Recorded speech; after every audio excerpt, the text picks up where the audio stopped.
Hello YouTube, this is Ben Gessel. Sorry, I'm just kind of positioning there we go. Sorry about that, okay.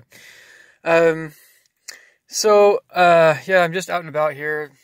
This is, by the way, the Kenmore Post Office. And just taking a second here out of my schedule to talk about a few things. This is a video game review. A video game review about, Star Wars KOTOR. And I might do one more video as time allows right now. So I know this is an old game. This is back in 2004, but a lot of us, a lot of folks, I think, not just me, are more apt to play games from the 90s and 2000s, and even 80s on occasion. You know, I remember the 80s games, but 90s and 2000s rather than the 2010s, because as we all know, the 90s and 2000s were when video games, at least for the PC and Mac, well, let's say PC in particular, were really good, actually worth playing. So, so without further ado, and I haven't really completely finished the game, but I'm extremely close to finishing it. This series, I would put still not quite as great as Baldur's Gate, but it was made, one of the folks that were making with BioWare. So BioWare is one of the best game companies of all time, in my opinion.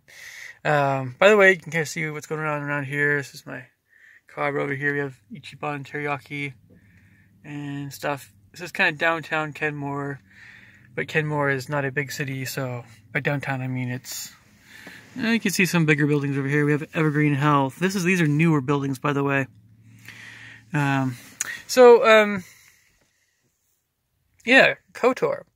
Well, that sounds the Knights of the Old Republic. So if you're a Star Wars fan, and you haven't played the KOTOR games, there's KOTOR 1 and 2, 3 maybe, I don't know.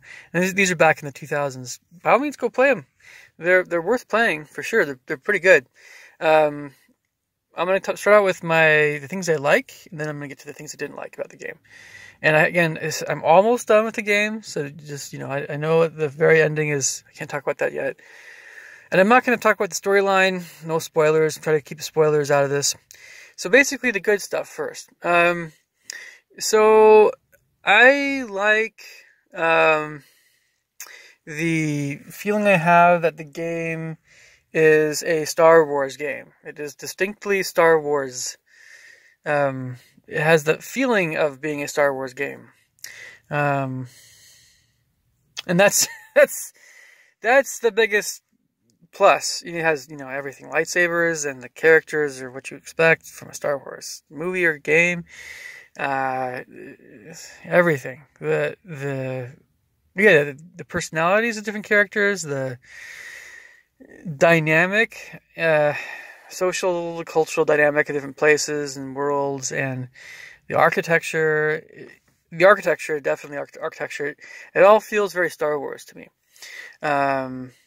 And, you know, you have Tatooine, the desert world where Luke Skywalker grew up, and you have Dantooine, which is where you have the Jedi Academy of Jedi base, and you have Kashyyyk, who was, you know, Chewbacca's homeworld, and they have another guy, Zalbar, is a Wookiee that you can join your party, and then they have another world that you start out on. I can't remember exactly what it is.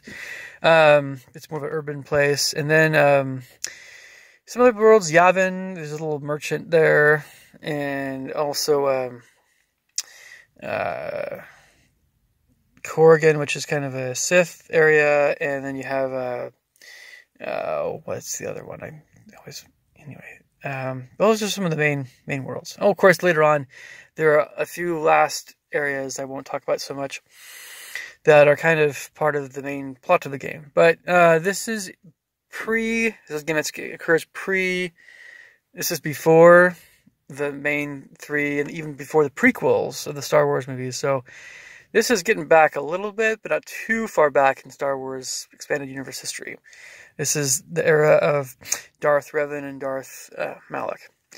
And anyway, you know, the gameplay is on the fence. There's some good things about it, and some... I'll talk about that more in a bit. I also like...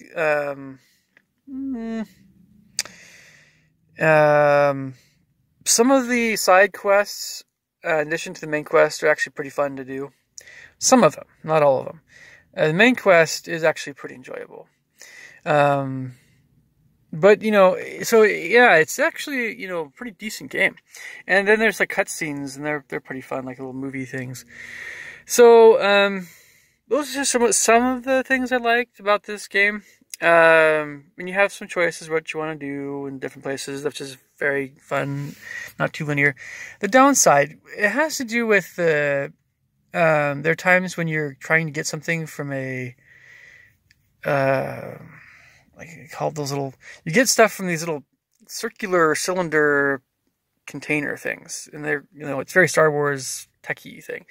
And if you're not careful, if you can get boxed in by the other players in your party in a closed space. So it's kind of like you're like trying to get past your party members.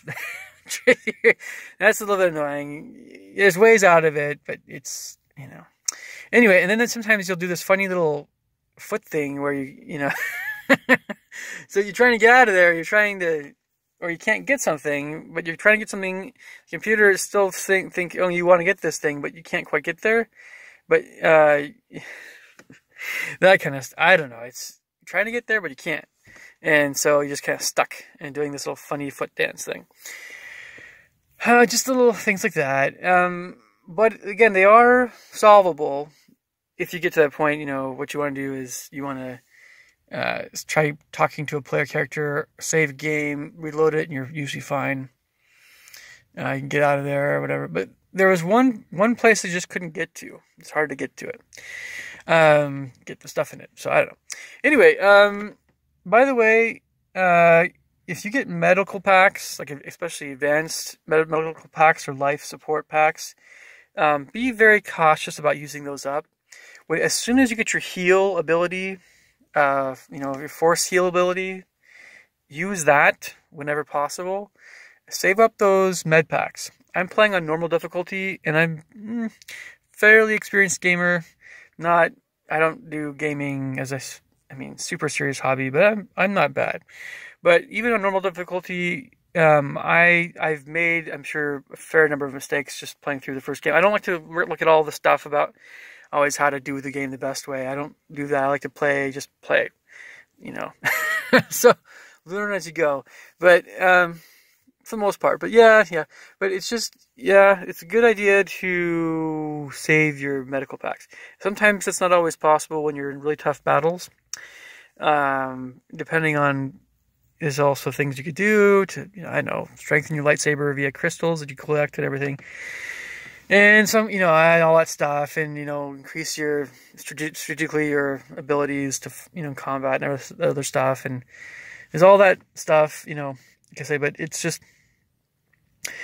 trust me, you get a fair amount in different parts of the game. It's just that the advanced, the bigger life, the health packs, the advanced health packs, and the life support packs are more limited in quantity, and they come in handy in a really tough battle. So save those tough battles and save a bunch, of course, for the end battle.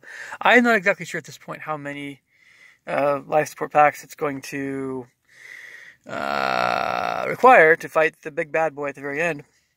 But anyway, so let me see. I just lost my. Sorry.